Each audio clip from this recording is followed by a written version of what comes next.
Praise lord, హల్లెలూయా. ప్రభు పేరట మీ అందరికి నా వందనాలు. నా పేరు సందీప్, అందరూ నన్ను బాబీ అని పిలుస్తారు. కానీ మా ఇంట్లో అంతా క్రైస్తవ కుటుంబం. చిన్నప్పటి నుంచి చర్చికి వెళ్ళటం అంతా చేసేవాడిని ఇంట్లో. కానీ దేవుడు అంటే ఏంటో నాకేం తెలియదు. దేవుడు అంటే అసలు తెలియదు. దేవుడు అంటే ఏంటి, మనం ఎందుకు పుట్టాం అనేది తెలియదు. అలాగే చిన్న వయసు నుంచే నా చిన్నప్పుడు సాహసం, నేను నాకన్నా పెద్దోళ్ళతో సాహసం చేసేవాడిని. పెద్దోళ్ళు ఏం చేస్తున్నారు, వాళ్ళు చేసే పనులన్నీ చూసేవాడిని. అలా అలా అలా అలా నా జీవనం కొనసాగించాను. అలా పెద్దోళ్ళు సిగరెట్ తాగుతుంటే చూసేవాడిని. ఆహా, ఇలా సిగరెట్ తాగుతున్నారు అని చెప్పి చూసేవాడిని. చూసి నేను కూడా నా 8వ తరగతి నుంచి సిగరెట్ అనేది మా ఇంట్లో వాళ్ళకి తెలియకుండా తాగా. సిగరెట్ తాగి దాని తర్వాత నా 10th అయ్యే సమయానికల్లా మొత్తం సిగరెట్ మందు తాగుతూ అలా వ్యసనాలకి అలా లోబడిపోయిన తర్వాత నేను ఇంటర్కి వచ్చిన తర్వాత నాకు తెలియనగా నేను గర్వపడిపోయా. అబ్బా, నేను పెద్దోడిని అయిపోయాను అని చెప్పి గర్వపడిపోయి, నేను ఇంటర్కి వచ్చిన తర్వాత గంజాయి అనేది మా ఫ్రెండ్స్ తాగుతూ ఉండేవాళ్ళు. చూస్తూ ఉండేవాడిని నేను గంజాయి తాగుతున్నారని. వాళ్ళు తాగుతా చూస్తూ ఉండి అసలు ఎలా చేస్తున్నారు వాళ్ళు ఏంటి అని చెప్పి మొత్తం అబ్జర్వ్ చేసుకునేవాడిని. అబ్జర్వ్ చేసి నేను నా ఇంటర్ సెకండ్ ఇయర్ అయ్యేలోపు నేను కూడా అది అలవాటు చేసుకున్నా. ఇంకా లోకానుసారంగా విస్తృతిగా తిరిగేవాడిని. ఎలా అంటే మా ఫ్రెండ్స్తో కానీ అసలు నేను తెలియని పాపపు లోకంలో నేను తిరిగా. ప్రాస్టిట్యూషన్ అంటూ వాళ్ళని కొట్టి డబ్బులు లాక్కోవటం, వీళ్ళని కొట్టి డబ్బులు లాక్కోవటం, వాళ్ళని బెదిరించడం, వీళ్ళని బెదిరించడం, ప్రతి ఒక్కటి నేను చెయ్యిందంటూ లేదు. ప్రతిదీ చేశాను నేను. అలాంటిది ఒకసారి ఏమైందంటే, మా ఫ్రెండ్ ఒకడు ఫోన్ చేసి, అన్న నేను గంజాయి తీసుకొచ్చాను అన్న, నువ్వు కొద్దిగా దీన్ని అమ్మి పెట్టన్నా, నువ్వు ఎలాగో అమ్మావు కదన్నా, కొద్దిగా ఇది అమ్మి పెట్టన్నా అని చెప్పాడు. సరేరా వస్తున్నాను, ఎక్కడ ఉన్నావు నువ్వు అంటే, నేను పలానా ఓయో రూమ్లో ఉన్నానన్నా, ఓయో రూమ్ దగ్గర రా అన్న, లొకేషన్ పెడతా అంటే లొకేషన్ పెట్టాడు. సరే అని చెప్పి నేను ఆ లొకేషన్ చూసుకుని అతను అక్కడ రూమ్ దగ్గరికి వెళ్ళిన తర్వాత, అన్న ఇందుకు కొద్దిగా నాకు అమ్మి పెట్టాను, నీకు చాలా మంది తెలుసు కదా, కొద్దిగా అమ్మి పెట్టన్నా అన్నాడు. సరే అని చెప్పి నేను వెళ్ళిన తర్వాత అక్కడ మా ఫ్రెండ్ ఆ తమ్ముడు అన్నాడు, అన్న ఇది మన పేటలో వాళ్ళకి మట్టికి ఎవరికి తెలియనియమాకన్నా, పేటలో వాళ్ళకి తెలియకుండా నీకు ఎవరైతే కొద్దిగా సౌండ్ పార్టీ వాళ్ళు తెలుసు కదన్నా, వాళ్ళకి మట్టిగా చెప్పన్నా అన్నాడు. సరే అని చెప్పి మా ఫ్రెండ్ ఒకళ్ళు ఉండేవాళ్ళు. మా ఫ్రెండ్ ద్వారా ఒక తమ్ముడు తెలుసు. ఆ తమ్ముడికి ఫోన్ చేసి, పలానా ఉంది మన దగ్గర, వస్తావా నువ్వు అంటే, వస్తానన్నా, ఎక్కడున్నారన్నా మీరు అని చెప్పి అడిగితే, నేను పలానా ఓయే రూమ్లో ఉన్నాను అంటే చెప్పా. లొకేషన్ పెట్టన్నా అన్నాడు. లొకేషన్ పెట్టాను, రూమ్కి వచ్చాడు. అతనికి నేను అమ్మంగానే అతను ఏంటి అది తీసుకుని ఎమ్మటిన థ్యాంక్ యూ అన్నా అని చెప్పి వెళ్ళిపోయినాడు. మళ్ళీ 1/2 అవర్లో నాకు కాల్ చేశాడు. ఏంటి తమ్ముడు మళ్ళీ చేస్తున్నాడు అని చెప్పి ఎత్తితే తమ్ముడు అన్నాడు, అన్న ఇంకో 1/2 కిలోకి కావాలన్నా అన్నాడు. ఏంటి తమ్ముడు ఇప్పుడే కదా తీసుకున్నావు, ఈలోపే అయిపోయిందా అన్న. లేదన్నా అది వేరే వాళ్ళకి ఇచ్చేసానన్నా, ఇది ఇప్పుడు నేను తీసుకునేది అయితే ఇది నాకన్నా, నాకు కావాలన్నా అన్నాడు. సరే తమ్ముడు, నేను కనుక్కొని చెప్తాను, నాకు తెలియదు అని చెప్పి కనుక్కొని మా ఫ్రెండ్ని, ఉందా అంటే ఉంది అన్నాడు. సరే తమ్ముడు ఉంది అని చెప్పాను. చెప్పిన తర్వాత మా ఫ్రెండ్ ఆ తమ్ముడికి ఆ 1/2 కిలో కూడా ఇప్పించాను. ఇప్పించిన తర్వాత ఆ తమ్ముడు, అన్న నీకేం కావాలో చెప్పన్నా అన్నాడు. నాకేం వద్దు, నీకు కావాలో నేను నీకు సాటిస్ఫై చేశాను, నాకు అది చాలు అంటే, లేదన్నా నీకు కూడా ఏమన్నా సాటిస్ఫై చేస్తాను, నీకేం కావాలి 3 బాటిల్ తెచ్చాడు. 3 బాటిల్ తాగేశాను నేను. 3 ఫుల్ బాటిల్ తాగేసి ఫుల్ మత్తులో ఉండిపోయా. కానీ నాకు తెలియట్లేదు నేను మత్తులో ఉండిపోయానని. కానీ నా ఎదుట చూసే మనుషులకి తెలుసు నేను మత్తులో ఉన్నా అని. కానీ నాకు తెలియట్లేదు నేను మత్తులో ఉన్నా అని. అలాగా మత్తులో ఉండిపోయేసరికి నేను ఇంకా నాకు మత్తు కావాలి అని చెప్పి ఒక తమ్ముడు ఉంటే ఆ తమ్ముడికి ఫోన్ చేశాను. ఆ తమ్ముడు, రా అన్నా నేను ఇప్పిస్తాను నీకు అన్నాడు. సరే అని ఆ తమ్ముడి దగ్గరికి వెళ్ళాను. వెళ్తుంటే ఈ తమ్ముడు ఏ తమ్ముడికైతే నేను అమ్మానో ఆ తమ్ముడి దగ్గర బైక్ తీసుకుని వెళ్తుంటే, ఎన్కేపాడు దగ్గర నుంచి 100 అడుగుల రోడ్లోకి వెళ్తుంటే, నాకు గన్నవరం వైపు నుంచి వస్తున్న స్పీడ్ కారు నన్ను గుద్దంగానే నా కాలు, ఇలా ఉండాల్సిన కాలు ఇలా తిరిగిపోయింది. మొత్తం ఇలా తిరిగిపోయింది. అదంతా నాకు తెలియదు. ఇప్పుడు మిడ్‌నైట్ 11:30 ఆ టైంలో జరిగింది. జరగంగానే సరే అని చెప్పి యాక్సిడెంట్, ముగ్గురు ఉన్నాం నా బండి మీద. యాక్సిడెంట్ జరగంగానే పోలీసులు రాగానే ఇంకా యాక్సిడెంట్ అంత దూరంలో జరుగుతున్నప్పుడు ఒకడు ముందుగా దిగేసిన తర్వాత పోలీసులు అందరూ వాడిని ఎంక్వైరీ చేస్తున్నాడు. అరే ఏంటి వాడు ఏం తాగాడురా వాడికి కాళ్ళు అలా ఇరిగిపోయినా కానీ వాడికి తెలియట్లేదు, వాడు ఏం తాగాడురా అని చెప్పి పోలీసులు వాడిని అడగగానే వాడేమో సార్ నాకు తెలియదు సార్, అన్నయ్య ఏం తాగాడు, అన్నయ్య కానీ తాగాడు, ఏం తాగాడో తెలియదు సార్ నాకు అని చెప్పి చెప్పాడు. కానీ అక్కడ నేను చేసిన పొరపాటు ఏంటో తెలుసా, ఆ మందుతో పాటు డ్రగ్స్ తీసుకున్నా. అది పోలీసులకు తెలియదు, ఆ తమ్ముడికి తెలియదు. ఆ మందుతో పాటు డ్రగ్స్ తీసుకున్నా. డ్రగ్స్ తీసుకుని అంత మందు తాగి అలా కాళ్ళు ఇరిగిపోయినా నాకు తెలియట్లేదంటే చూడండి ఎంత మత్తులో ఉన్నాను నేను. అంత మత్తులో ఉన్నవాడిని నేను. పోలీసులు వచ్చారు నా దగ్గరికి, నన్ను అడుగుతున్నారు, మీ అడ్రస్ ఎక్కడరా మీ అడ్రస్ ఎక్కడరా బాబు, మీ ఇల్లు ఎక్కడ అంటే అడ్రస్ చెప్పాను వాళ్ళకి, మా ఇల్లు చెప్పాను, మా డాడీ ఫోన్ నెంబర్ చెప్పాను. మా ఇంట్లో వాళ్ళకి కాల్ చేశారు. మా ఇంట్లో వాళ్ళకి కాల్ చేసిన తర్వాత మా డాడీ పడుకుంటారు, మా మమ్మీ మా అక్క ఎమ్మటనే కాల్ లిఫ్ట్ చేసి వాళ్ళు ఎమ్మటనే రెస్పాండ్ అయ్యి పలానా హాస్పిటల్లో పెట్టాం, గవర్నమెంట్ హాస్పిటల్లో రావాలి మీరంటే ఎమ్మటనే మా మమ్మీ వాళ్ళు వచ్చారు. మా మమ్మీ వాళ్ళు వచ్చిన తర్వాత నన్ను చూస్తే నేనేమి ఏడవట్లేదు, జస్ట్ అలా బెడ్ మీద ఉన్నా. అయితే నా డ్రెస్ బెడ్ మీద ఉన్నాను. బెడ్ మీద ఉంటే ఇంకా ఎమ్మటనే నాకు మొత్తం డ్రెస్సింగ్ చేసి గుంటూరు గవర్నమెంట్ హాస్పిటల్ షిఫ్ట్ చేశారు. ఎమ్మటనే గుంటూరు గవర్నమెంట్ హాస్పిటల్ షిఫ్ట్ చేసిన తర్వాత అక్కడ ఎక్విప్మెంట్ బాగుంటుందని చెప్పి అక్కడ షిఫ్ట్ చేయగానే అక్కడికి వెళ్ళాను.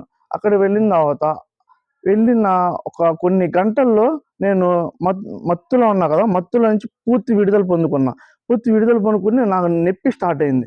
నొప్పి స్టార్ట్ అవ్వగానే నాకు నొప్పి వస్తుంది, గట్టిగా అరుస్తున్నా, అమ్మా నా వల్ల కావట్లేదు అని వస్తుంటే మా మమ్మీ వచ్చి ఏమైందంటే, అమ్మా నేను ఎక్కడున్నా, ఏంటి ఏమైంది నాకు అంటే, అరే ఇలా తాగి యాక్సిడెంట్ చేసావురా నువ్వు, నీ కాలు ఇరిగింది అని చెప్పింది. గుంటూరు గవర్నమెంట్ హాస్పిటల్ అమ్మా, గుంటూరు గవర్నమెంట్ హాస్పిటల్ వద్దమ్మా, వేస్ట్, నన్ను విజయవాడ తీసుకెళ్ళిపోండి అమ్మా, నన్ను బతికించండి అమ్మా అని చెప్పి అడిగగానే మా అమ్మ ఎమ్మటనే, నీ గురించి ఏదన్నా చేస్తారా, మన ఇల్లన్నా అమ్మి నేను బతికిస్తాను నీట్గా అని చెప్పి మా మమ్మీ చెప్పంగానే నేను ఇంకా సర్లే అని గుంటూరు గవర్నమెంట్ హాస్పిటల్ నుంచి విజయవాడ తీసుకొచ్చారు.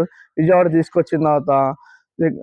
తీసుకొచ్చిన తర్వాత వేరే హాస్పిటల్లో జాయిన్ చేశారు. హాస్పిటల్లో జాయిన్ చేయగానే అక్కడ ట్రీట్మెంట్ స్టార్ట్ చేశారు. వెంటిలేషన్ పెట్టి ట్రీట్మెంట్ స్టార్ట్ చేయగానే అక్కడ కొద్దిగా రెస్పాండ్ అయ్యి ఒక హాఫ్ డే మొత్తం అందరితో రెస్పాండ్ అయ్యి మంచిగా చెప్పాను అందరికీ, ఇలా జరిగింది యాక్సిడెంట్, ఇలా అని చెప్పంగానే అందరూ నాకు బాగానే ఉంది. డాక్టర్ గారు నన్ను ఏం తింటావు బాబు నువ్వు అంటే ఫ్రైడ్ రైస్ తింటానని చెప్పంగానే ఫ్రైడ్ రైస్ తీసుకుని వచ్చారు.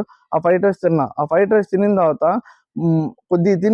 కొద్దిగా నాకు ఇంకా ఒకేసారి అన్కాన్షియస్ అయిపోయి ఆ ఫ్రైడ్ రైస్ నోట్లో ఉన్న ఫ్రైడ్ రైస్ డాక్టర్ మీద ఊదేసి నేను ఇంకా అన్కాన్షియస్ అయిపోయి సరే డాక్టర్ వెంటనే, మేడం ఇక్కడి నుంచి వేరే హాస్పిటల్ షిఫ్ట్ చేస్తున్నాం, మా వల్ల కాదు అన్నారు. అక్కడి నుంచి వేరే హాస్పిటల్ షిఫ్ట్ చేశారు. వేరే హాస్పిటల్ షిఫ్ట్ చేయగానే ఏ హాస్పిటల్ తీసుకెళ్ళినా కానీ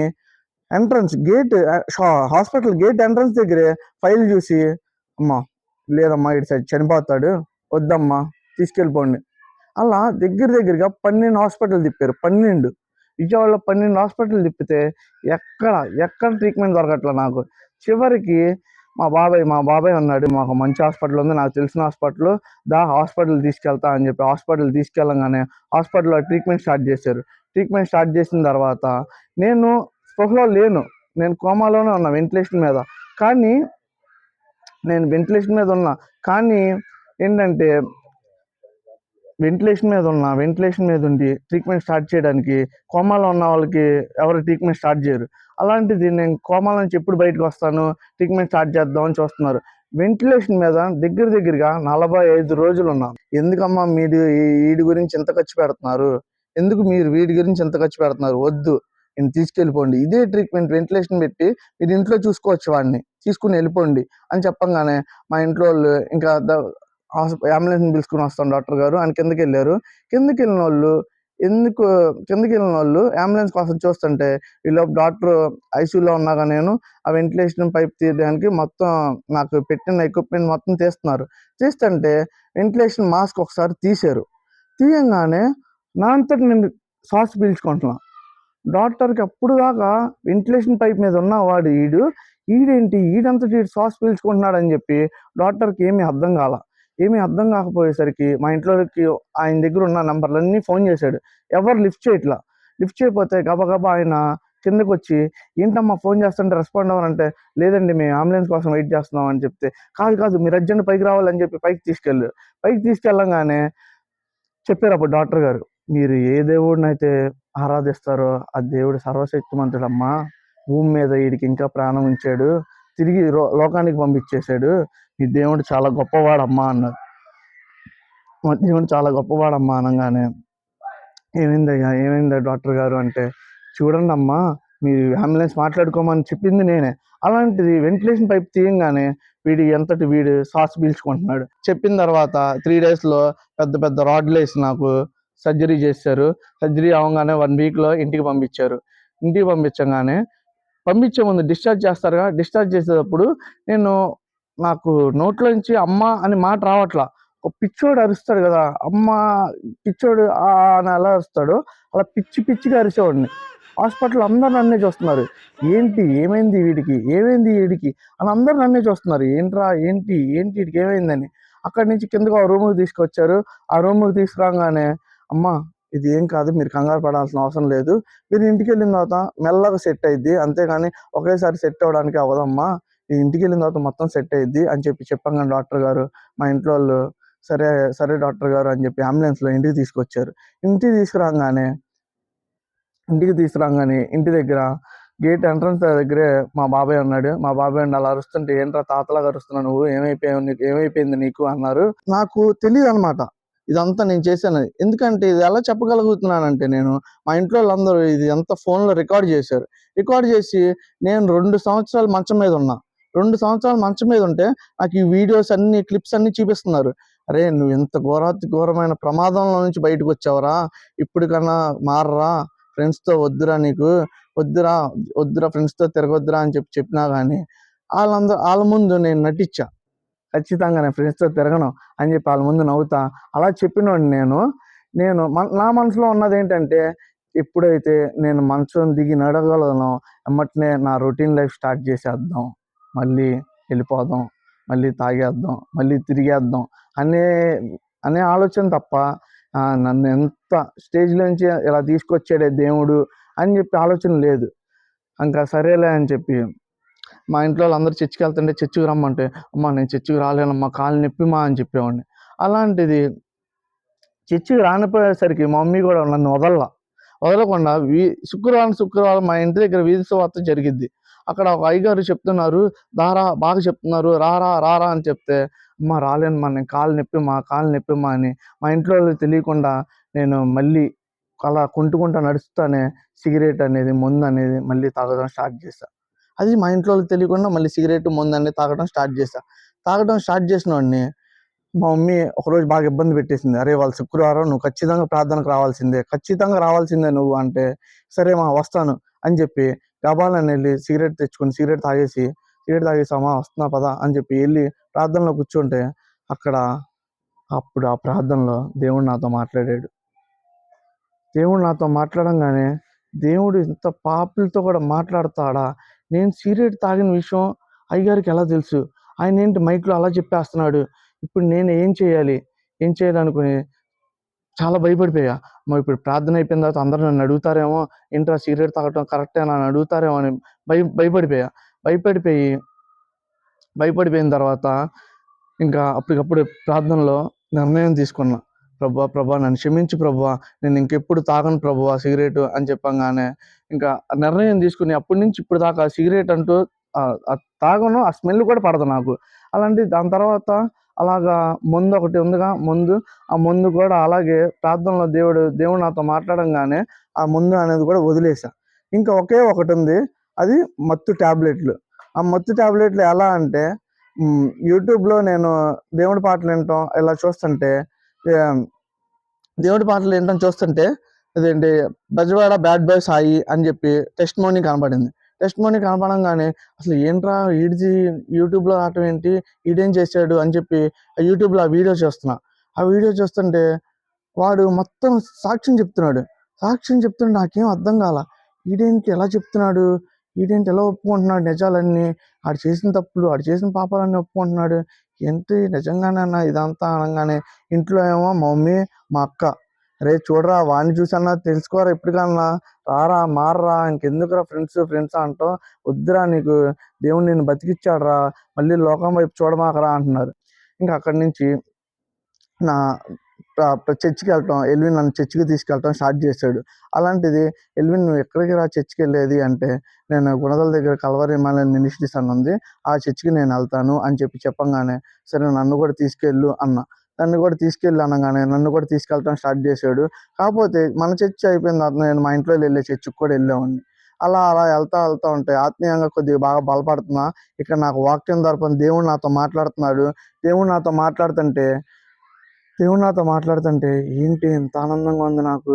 ఆ మత్తుల్లోనే ఉన్నదిలే, ఆ గంజాయిలోనే ఉందిలే ఆనందం అనుకున్నాను.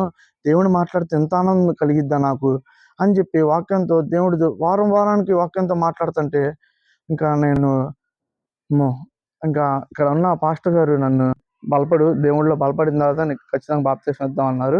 ఇంకా అలా అలా అబ్జర్వ్ చేశాను. బాప్తీసం తీసుకున్న వాళ్ళు ఎలా ఉంటారు ఏంటో చూశాను. అలా చూసి నేను మార్చ్ 2024 మార్చి 31వ తారీఖు గుడ్ ఫ్రైడే ఉన్నప్పుడు బాప్తీసం తీసుకున్నాను.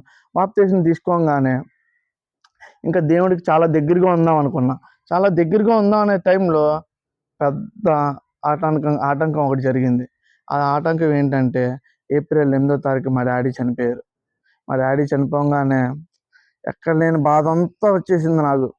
ఏంట్రా బాబు మా డాడీ చనిపోయాడు, ఇప్పుడు ఇంట్లో రెస్పాన్సిబిలిటీ మొత్తం నేనే తీసుకోవాలి, నా వల్ల అలా నా వల్ల కాదు, ఏంటి ప్రభువా అని చెప్పి ఒక పక్కన బాప్తీసం తీసుకున్నా. కానీ దేవుడి మీద కోపడకూడదు, దేవుడి మీద కోపం. ఏంటి ఇలా చేసావు దేవుడా నన్ను, దేవుడా నా వల్ల కాదు, ఏంటి నా పాత లైఫ్కి వెళ్ళిపోయి మళ్ళీ ముందు సీరియట్లీ స్టార్ట్ చేసేద్దాం అనుకున్నా. కానీ నాకు బాప్తీసం ఇచ్చేటప్పుడు మా అయ్యగారు చెప్పారు, బాబీ ఇప్పుడు నీలో నూతన ఆత్మ వచ్చింది, దేవుడు ఆత్మ ఉంది. ప్రతిరోజు ఇంక చర్చ్ అనేది మానేవాడిని కాదు. ప్రతి ఆదివారం చర్చికి రావటం, ఆత్మీయంగా బలపడడం, నా జీవితం అలా కొనసాగించిన తర్వాత నాతో పాటు మా ఫ్రెండ్స్ 2-3 తీసుకురావటం. మా ఫ్రెండ్స్ అందరు రౌడీ షీటర్లు అనమాట. మా ఫ్రెండ్స్ని 2-3 తీసుకురావటం, వాళ్ళని కూడా మార్చాలి, వాళ్ళని కూడా దేవుళ్ళలోకి తీసుకురావాలి, వాళ్ళని కూడా సంఘానికి తీసుకురావాలి, వాళ్ళకి కూడా దేవుడి మాటలు చెప్పాలి అనే యాంగ్జైటీ నాలో ఉంది. దేవుడు పట్టుకుంటే తప్ప ఎవరు మారరండి. ఇప్పుడు నేను కూడా అంత పెద్ద యాక్సిడెంట్ జరిగినా కానీ మళ్ళీ తాగానంటే చూడండి, దేవుడు నన్ను పట్టుకున్నాడు, ఈ స్థానంలో నన్ను నుంచో పెట్టాడంటే అది కేవలం కృప వల్లే అండి. దేవుడు కృపలేనిదే నేను ఎప్పుడో 2021లోనే చనిపోవాల్సింది. అలాంటి దేవుడు ఇప్పుడు దాకా మీ ముందు ఇలా నుంచుని సాక్ష్యం పంచుకుంటున్నానంటే నేనే నమ్మలేకపోతున్నానండి. దేవుడు నాకంత ఘోరమైన యాక్సిడెంట్లో నుంచి పూర్తి విడుదల దయచేసి, మా నాన్నగారు చనిపోయినా కానీ నన్ను ఎంతగానో బలపరిచి, మా ఆత్మీయ సహోదరులే కానీ తల్లిదండ్రులే కానీ నన్ను ఎంతగానో ప్రేమించి, ఎంతగానో బలపరిచి నన్ను ఈ స్థానంలో నుంచోబెట్టారు. ఈ స్థానంలో నుంచోబెట్టి మీ అందరి ముందు ఇలా సాక్ష్యం పంచుకునే భాగ్యం నాకు కలుగజేసినందుకు దేవుడి చిన్న సాక్ష్యం దీవించును గాక. ఆమేన్.